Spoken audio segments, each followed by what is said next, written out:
Et elle le rejetait. Donc, on le dira jamais assez. Une mère qui ne prend pas son enfant dans les bras et qui ne le serre pas ne lui permet pas de se structurer et crée des individus tels que ceux-là.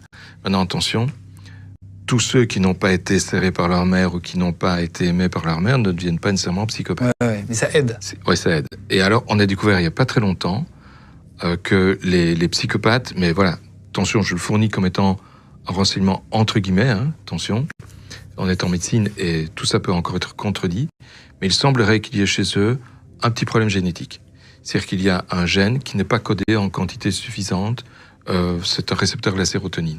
Or, la sérotonine est un neuromédiateur, c'est une substance que nos neurones sécrètent pour faire la transmission entre deux neurones.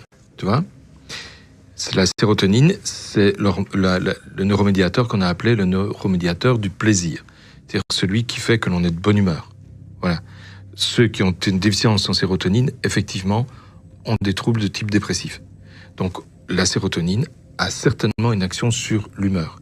Il semblerait que chez les psychopathes, il y a un déficit de ce gène qui permet à la sérotonine de fonctionner correctement. Alors, quand tu mets les deux ensemble, le déficit en sérotonine et quelqu'un qui, en plus, a un déficit de structure affective, ça peut donner des psychopathes comme on les voit là.